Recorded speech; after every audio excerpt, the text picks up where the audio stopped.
If a movie is on your list of things to do on this Veterans Day, the story of the Battle of Midway came in #1 at the box office. And Stephen King's thriller, Dr. Sleep, also took in a top spot. Our Matt Perrin has more in this Monday movie review.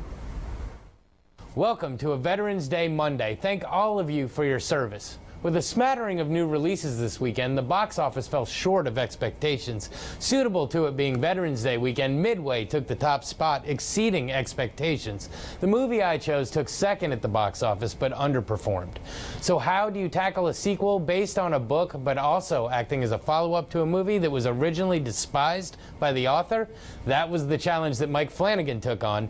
In a year full of Stephen King adaptations, how did this one fare? Here's my take on Dr. Sleep. Our film begins with a grown-up Dan Torrance, played by Ewan McGregor. He is still haunted by the demons of his time at the Overlook Hotel, and although he has learned to deal with them, he hides his shining ability with alcohol and drugs. That is until he starts a new life in a New Hampshire town and becomes a psychic pen pal with young Abra, played by Kylie Curran. She has the strongest shine he has ever felt, and when she tracks him down, he tells her she needs to hide her power. Unfortunately, her gift has already been felt by the True Knot, a group of psychic vampires who feed on children that can shine, and led by the ruthless Rose the Hat, played by Rebecca Ferguson. As much as Dan wants Abra to run, he is told through his connection to long-past Dick Halloran that he has to pay it forward and help her. So he sets out to do just that. As the movie progresses, we see a battle for Abra commence. Our two heroes have their power, but they are facing a foe that feeds on it and has special powers of its own. We see Dan and Abra return to the Overlook for a final battle, hoping that the demons that live there want to feed on the True Knot as well as those that shine. We see Dan not only have to fight these new enemies, but the ghosts he long thought conquered. We as the audience wait to see what will happen while indulging in some good old Shining nostalgia. So, what to say about this one? First off, I know that Mike Flanagan had to be shaking in his boots making this film. I mean, how do you stay loyal to the work of Stephen King while still paying homage to the classic film of Stanley Kubrick? Personally, I think he balanced it perfectly and should take a deep breath of relief.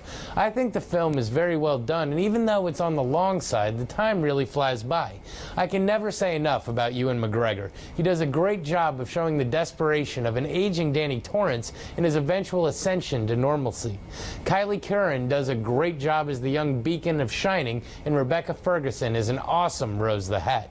All that being said, what about the movie compared to the book, and why is it somewhat flopped? To the first point, the movie does a great job representing this tome of a novel. That is, up until the final act. The end battle and conclusion are significantly changed from the book, but it's done in a way that actually pays homage to the original written version of The Shining, so I'm okay with that, even with how skewed it is. As far as why it hasn't performed better, I think it's just impossible to please everyone. The people who are loyal to Kubrick's Shining are bound to be disappointed in the different actors recreating scenes from that movie, along with one notable lackluster impression. Those who wanted to see the Dr. Sleep novel in film form have to realize that liberties must be taken to fit in with the previous movie. Taking all that into account, I really enjoyed it, and if you're holding out on seeing it for one reason or another, don't. Just go in and enjoy the movie, either as a sequel to the previous film or a Hollywood adaptation of the written novel. At least Stephen King stands behind this one. This has been your Monday Movie Musing. Back to you. All right. Thank you, Matt. Well, Matt's going to put his popcorn away, and coming up next, he'll be in with your forecast. Stay with us for the news at noon.